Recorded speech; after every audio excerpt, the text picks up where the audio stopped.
உண்மையின் தாயே இறைவா, இறை மகனே இறைவா, தூய ஆவியே இறைவா,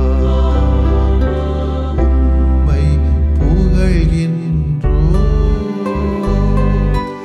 அன்புருவான இறைவா, அகிலம் காக்கும் இறைவா, அமைதி அருளும் இறைவா, உம்மை போற்றுகின்றோம். நெஞ்சில் சுமக்கும் இறைவா, நீதியில் நிறைவே இறைவா, சுமை தாங்கியே இறைவா, புகழ்ந்து போற்றி ஆராதிக்கின்றோம்.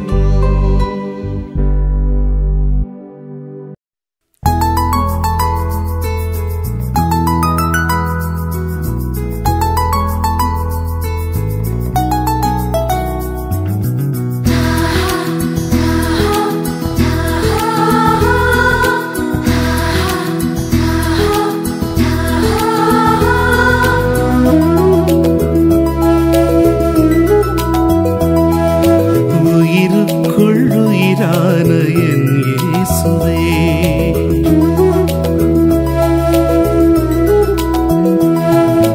உயிருக்குள் உயிரான என் இயேசுவே, உன்னோடு நான் வாழ வெகு ஆசையே. உயிருக்குள் உயிரான என் இயேசுவே, உன்னோடு நான் வாழ வெகு ஆசை. என்னுள்ள உணர்வெல்லாம் நீதானே அறிவாய், என்னுள்ளே உன் பாசம் சுவாசமாக்குவாய். உயிருக்குள் உயிரான என் இயேசுவே, உன்னோடு நான் வாழ வெகு ஆசை.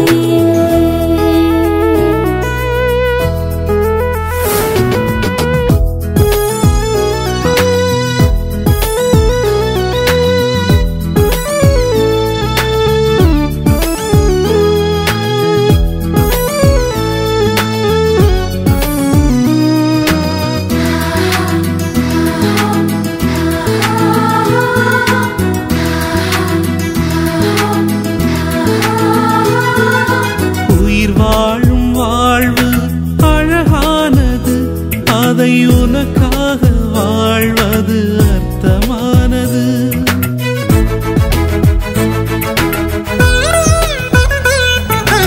உயிர் வாழும் வாழ்வு அழகானது, அதை உனக்காக வாழ்வது அர்த்தமானது.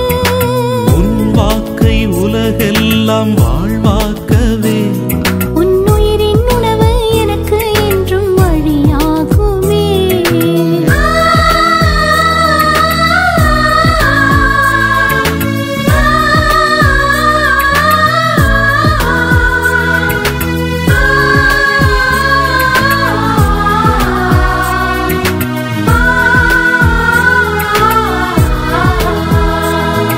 உயிருக்குள் உயிரான என் இயேசுவே, உன்னோடு நான் வாழ வெகு ஆசையே.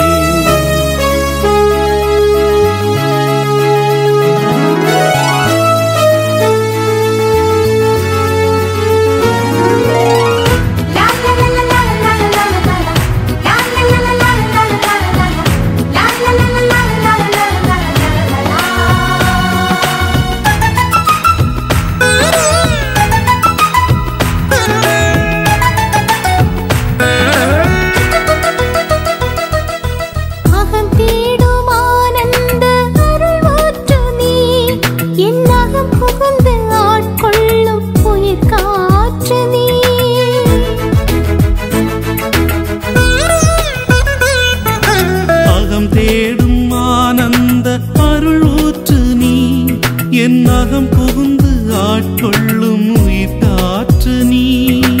அன்பதனால் என் வாழ்வு அசைவாகவே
யோவான் நற்செய்தி அலகு 6 இறைச்சொற்றொடர்கள் 1 முதல் 15 முடிய. அக்காலத்தில் இயேசு கலிலேயா கடலை கடந்து மறுகரைக்கு சென்றார். அதற்கு திபேரியா கடல் என்றும் பெயருண்டு. உடல் நலமற்றோருக்கு அவர் செய்து வந்த அருமடையாளங்களைக் கண்டு மக்கள் பெருந்திரளாய் அவரை பின்தொடர்ந்தனர். இயேசு மலை மேல் ஏறி தம் சீடரோடு அமர்ந்தார். யூதருடைய பாஸ்கா விழா அண்மையில் நிகழவிருந்தது. இயேசு நிமிர்ந்து பார்த்து மக்கள் பெருந்திரளாய் அவரிடம் வருவதைக் கண்டு, இவர்கள் உண்பதற்கு நாம் எங்கிருந்து அப்பம் வாங்கலாம் என்று பிலிப்பிடம் கேட்டார். தாம் செய்ய போவதை அறிந்திருந்தும் அவர் சோதிப்பதற்காகவே இந்த கேள்வியை கேட்டார். பிலிப்பு மறுமொழியாக, 200 தினாரியத்திற்கு அப்பம் வாங்கினாலும் ஆளுக்கு ஒரு சிறு துண்டும் கிடைக்காதே என்றார். அவருடைய சீடருள் ஒருவரும் சீமோன் பேதுருவின் சகோதரருமான அந்திரேயா, இங்கே சிறுவன் ஒருவன் இருக்கிறான். அவனிடம் 5 வார்கோதுமை அப்பங்களும் 2 மீன்களும் உள்ளன. ஆனால் இத்தனை பேருக்கு இவை எப்படி போதும் என்றார். இயேசு, மக்களை அமரச் செய்யுங்கள் என்றார். அப்பகுதி முழுவதும் புல்தரையாயிருந்தது. அமர்ந்திருந்த ஆண்களின் எண்ணிக்கை ஏறக்குறைய 5000. இயேசு அப்பங்களை எடுத்து கடவுளுக்கு நன்றி செலுத்தி அமர்ந்தோருக்கு கொடுத்தார். அவ்வாறே மீன்களையும் பகிர்ந்தளித்தார். அவர்களுக்கு வேண்டிய மட்டும் கிடைத்தது. அவர்கள் வயறார உண்டபின் ஒன்று வீணாகாதபடி எஞ்சிய துண்டுகளை சேர்த்து வையுங்கள் என்று தம் சீடரிடம் கூறினார். மக்கள் உண்டபின் 5 வார்கோதுமை அப்பங்களிலிருந்து எஞ்சிய துண்டுகளை சேர்த்து சீடர்கள் 12 கூடைகளில் நிரப்பினார்கள். இயேசு செய்த இந்த அருமடையாளத்தை கண்ட மக்கள், உலகிற்கு வரவிருந்த இறைவாக்கினர் உண்மையில் இவரே என்றார்கள். அவர்கள் வந்து தம்மை பிடித்து கொண்டு போய் அரசராக்கப் போகிறார்கள் என்பதை உணர்ந்து இயேசு மீண்டும் தனியாய் மலைக்கு சென்றார். ஆண்டவரின் அருள்வாக்கு. இறைவா உமக்கு நன்றி. அன்புக்கினியவர்களே, பொது காலத்தின் 17வது ஞாயிற்றுக்கிழமை வாழ்த்துக்களையும் செபங்களையும் உங்கள் யாவருக்கு தெரிவித்துக் கொள்கிறேன். பலவிதமான அற்புதங்களையும் அதிசயங்களையும் செய்த இயேசு இவரை பிடித்து எல்லோரும் அரசராக்கப் போகிறார்கள் என்ற ஒரு பதவி அதிகாரத்தை கொடுக்கிற வேளைகளிலே அது வேண்டாம் என்று உதறி தள்ளுகின்ற வகையிலே இயேசு மீண்டுமாய் தனியாய் மலைக்கு செல்கிறார் என்று இறைவார்த்தைகள் இன்றைக்கு முடிவடைகிறது. பதவிக்கான ஆசை நமக்குள் வரும்போதும் பிறர் பதவிக்கான ஆசையை நமக்குள் தூண்டும் போதும் நாம் எப்படி நடந்து கொள்ள வேண்டும் என்பதை நம் ஆண்டவர் இயேசு இன்றைக்கு நமக்கு சுட்டி காட்டுகிறார். இயேசு கிறிஸ்து வார்கோதுமை அப்பங்களையும் 2 மீன்களையும் வைத்து 5000 பேருக்கு அதிசய உணவளிக்கிறார். இதை பார்த்த மக்கள் கூட்டம், உலகிற்கு வரவிருந்த இறைவாக்கினர் இவரை என சொல்லி அவரை அரசராக்க மிகவும் ஆசைப்படுவதை எண்ணிய இயேசு அவ்விடத்திலிருந்து மிகவும் வேகமாய் கடந்து சென்றார். மாபெரும் அதிசயத்தை தன் வழியாய் தந்து வெளிப்படுத்தியதற்காக ஜெபத்தில் கரம் குவித்து நன்றி சொல்ல மலைக்கு செல்கிறார். பதவி ஆசை நமக்குள் வரும்போது பல அபாயங்கள் நமக்கு நடப்பது உண்டு. நம்மை மனிதர்களாக நடமாட கூட விடாமல் வெறியர்களாக மாற்றி நம்மை வேடிக்கை பார்க்கிறது. பதவி ஆசையினால் விளையும் பக்க விளைவுகள் 2. 1, ஆண்டவரை நம்மிடத்திலிருந்து விரட்டுவது. 2வது, சுயநல பாவச் செயல்களுக்கு காரணமாகிறது. சான்றோர்கள் அருமையாக சொல்வார்கள், ஆசையை தொட்டவன் ஆண்டவரை விட்டவன் என்று சொல்வார்கள். இது 100% முலாம் பூசப்படாத உண்மை. பதவி ஆசை வர வர பணம்தான் கடவுளாக தெரிகிறது. கடவுள் காணாமல் போகிறார்.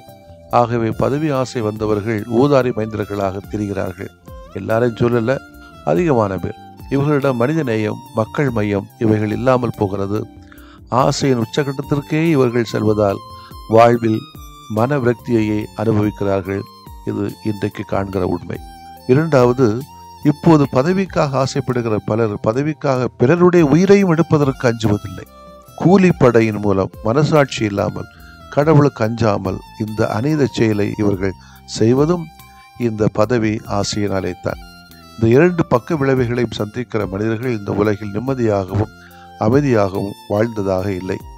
பதவி ஆசை வருகின்ற போது நாம் அதை எப்படி கையாள வேண்டும், அதிலிருந்து நம்மை எப்படி மீட்டெடுக்க வேண்டும் என்பதை நாம் அறிவது மிகவும் அவசியமானது. இந்த நிலைகளிலே நாம் அதை செய்யலாம். 1, பிறருடைய சோதனைக்குட்பட வேண்டாம். 2வது, இறை வேண்டலிலே நாம் முழுமையாக நம்மை ஈடுபடுத்திக் கொள்ள வேண்டும். பதவிக்கான ஆசையை தூண்டும் நண்பர்கள் நமக்கு இருந்தால் அதை குறித்து மிகவும் விழிப்பாக இருக்க வேண்டும். பெரும்பாலும் நமக்கான பதவி ஆசையை தூண்டுவது நண்பர்களே. அவர்கள் தூண்டி விடுவார்கள். ஆனால் நாம் பாதிக்கப்படும் போது அவர்களை நம் பக்கத்தில் பார்க்கவே முடியாது. ஆகவே அந்த சோதனையில் உட்படாதிருப்பது உன்னதமான வாழ்க்கைக்கு அழைத்து செல்லும். 2வது, ஆண்டவர் இயேசு கிறிஸ்துவை மக்கள் அரசராக்க வேண்டும் என்று வந்தபோது அவர்களிடமிருந்து தப்பித்து அவர் விவேகமாக தன் தந்தையிடம் சென்றார். தந்தையோடு தனியாக பயணித்தார். பதவி ஆசை வரும்போது ஓட வேண்டும், தப்பித்து ஓட வேண்டும். ஆண்டவர் இயேசுவிடம் ஓட வேண்டும். தனிமையிலே அவரோடு இருந்து ஞானம் விவேகம் பெற்று வாழ்வை கொண்டாடுவதற்காக ஆசிரியரையும் அருளையும் ஆற்றலையும் பெற வேண்டும். அன்பு மக்களே, பதவி ஆசை நமக்கு எதுக்கு? அதனால் வருகிற பாதிப்புகளை நாம் தெரிய வேண்டாமா? புரிந்து கொள்ள வேண்டாமா?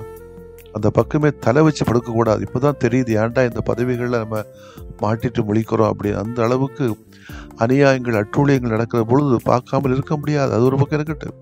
பதவி ஆசையை விடுத்து இறைவன் மீது ஆசை கொள்வோம். இறைவன் மீது கொள்கிற ஆசை பல அவசியமற்ற ஆசைகளை விரட்டுகிறது. இறைவனை விரும்புவோம். இலவசமாக நிலையான இன்பங்களை இன்றே பெற்று தொடர்ந்து நமது வாழ்வை அனுபவிக்க வேண்டும். இதைத்தான் திருச்சபை என்று கொண்டாடுகிற தூய அல்போன்சா நமக்கு சுட்டி காட்டுகிறார். இந்திய நாட்டின் முதல் புனிதையான தூய அல்போன்சாவின் விழாவை இன்று அகில உலக திருச்சபை கொண்டாடுகிறது. துன்பங்களை எப்படி ஏற்றுக்கொள்வது, அதன் வழியாக எப்படி இறையாட்சி பணியிலே தம்மை ஒரு கருவியாக மாற்றுவது என்பதெல்லாம் தூய புனித அல்போன்சா நமக்கு கற்றுத்தருகிற பாடம். நம்முடைய வாழ்வில் வருகின்ற துன்பங்களை நாம் எத்தகைய மனநிலையோடு ஏற்றுக்கொள்கிறோம் எனவும் நாம் சிந்திக்க கடமைப்பட்டுள்ளோம். அன்புக்குரியவர்களே, ஒரு 500 நிறுவனங்களின் ஆலோசகராக இருந்தவர் டோனி வெயிட்ரைட் என்பவர் ஒரு முறை செய்தியாளர் ஒருவருக்கு பேட்டி கொடுக்க அதிகாலை 6 மணிக்கு நேரம் தந்திருந்தார். பேட்டியும் நடந்தது. பேட்டிக்கு முதல் நாள் டோனியின் முதல் கால் மூட்டிலே ஒரு தசை உள்ளே கிழிந்திருந்தது. வலது கண்ணிலே இரத்த நாளம் ஒன்று கசிய தொடங்கியிருந்தது. அவர் அப்பாவுக்கு அந்த நேரத்தில் உடல்நிலை திடீரென மோசமானது. அப்படி இருந்தும் அவர் பேட்டி கொடுத்தார். பேட்டியின் போது டோனி செய்தியாளரிடம் சொன்னார், 6 வயசுல எனக்கு தரப்பட்ட பாடம் வலியை எப்படி தாங்குவது. நான் எடுத்த முடிவுகளிலிருந்து வலியாலோ வருத்தத்தாலோ பின்வாங்குவதே இல்லை. இதுதான் என்னுடைய வெற்றிக்கு காரணம் என்று. ஆம், நமது வலிகளை இறைவனுக்காக, இறைவனோடு, மக்களுக்காக, மக்களோடு தாங்கும் போது வாழ்க்கை வளமையாகும், வசமாகும். தூய அல்போன்சாவின் விழாவை கொண்டாடுகிற நாளிலே நாமும் இறைவனுக்கு உகந்த வாழ்க்கை வாழ்வோம். கஷ்டங்கள் வந்தால் ஏற்றுக்கொள்வோம். வலி வந்தால் ஒதுங்க வேண்டாம். வாழ்வை தமதாக்குவோம். துன்பங்களை பொறுமையோடு தாங்கிக் கொள்ளக்கூடிய சக்தியை கேட்போம். ஆமேன். மன்றாடுவோமாக. உயிர்த்த மாட்சிமிகு இயேசுவே, உம்மை போற்றுகிறோம். பசியால் வாடிய மக்களின் பசி போக்கி நிறைவு செய்த நீர் நற்கருணை என்னும் விருந்தால் எங்களின் உடல் உள்ள ஆன்ம பசியை தணிப்பீராக.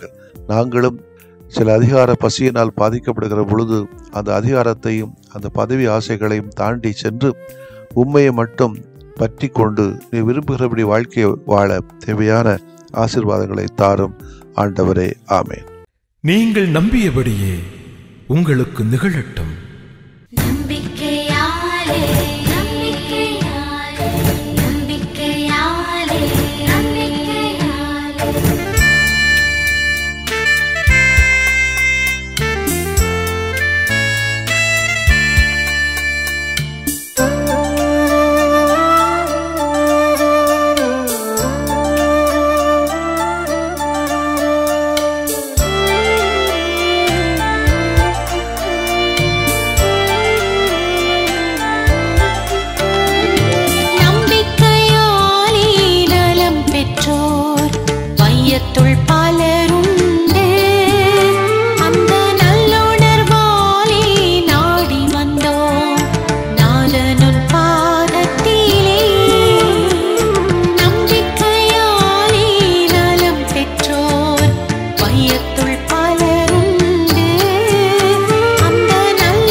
குறைகள் அனைத்தும் இனி மறைந்து முடிவு பெறுக.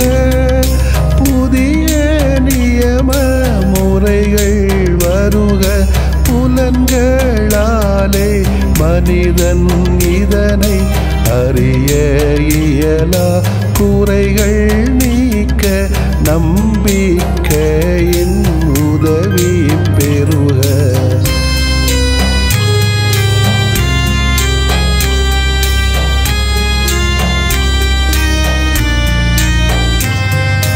தந்தை அவர்க்கும் மகன் அவர்க்கும் புகழ்ச்சியோடு வெற்றியாக்கும். மீட்பின் பெருமை மாட்சிமையோடு வலிமை வாழ்த்து யாவுமாக. இருவரிடமாய் வருகின்றவராம் தூய ஆவியானவர்க்கும் அளவில்லாத சமப்புகழ்ச்சி என்றுமே உண்டாகுக. ஆமென். வானின்று அவர்களுக்கு அப்பமளித்தீரே, இனிமையெல்லாம் தன்னகத்தில் கொண்ட அப்பம் இதுவே. மன்றாடுவோமாக.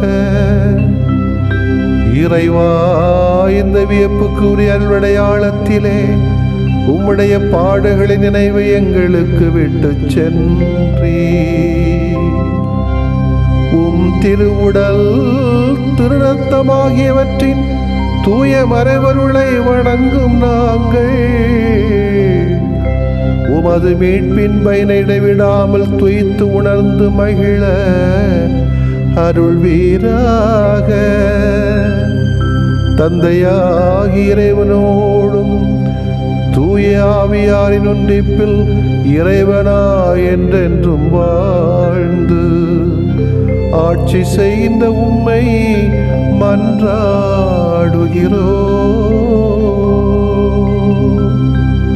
ஆமென்.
நன்றி நிறை மனதோடு ஒன்று கூடினோம், நன்மைகளால் காக்கும் தேவன் காணிக்கையாக.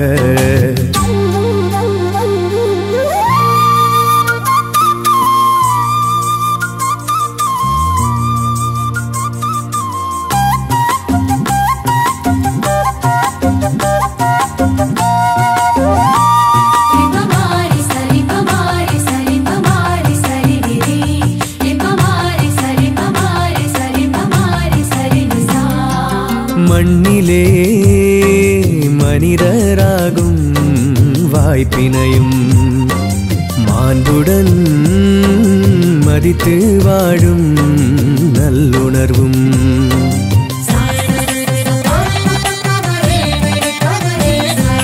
மனதிலே சுவாசமாக பாசத்தையும் மகிழ்வுடன் நிதமும் வாழ பண்பினையும் மாபரனே நீதானே கொடுத்தாய் கொடையாக மாநிலமும் மகிழ்ந்திங்கு வாழ்வோங்கு வாழ்ந்திடவே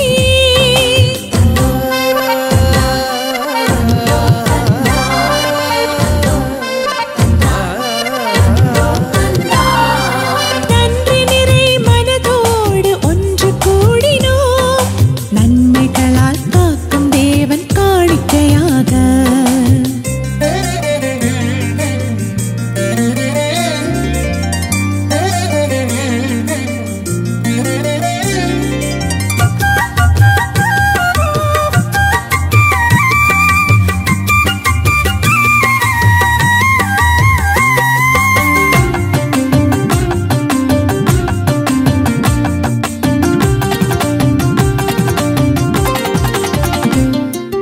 உன்னையே கண்ணில் காட்டும் உறவினையும் உயிரென தினமும் பேண உலகினையும்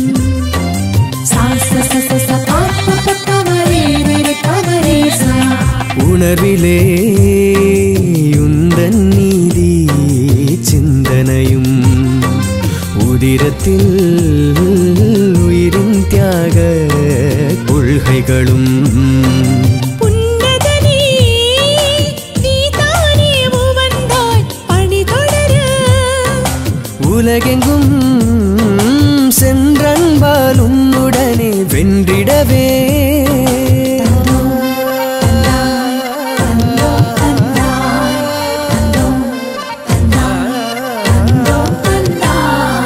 நன்றி நிறை மனதோடு ஒன்று கூடினோம் நன்மைகளால் காக்கும் தேவன் காணிக்கையாக நன்றி நிறை மனதோடு ஒன்று கூடினோம் நன்மைகளால் காக்கும் தேவன் காணிக்கையாக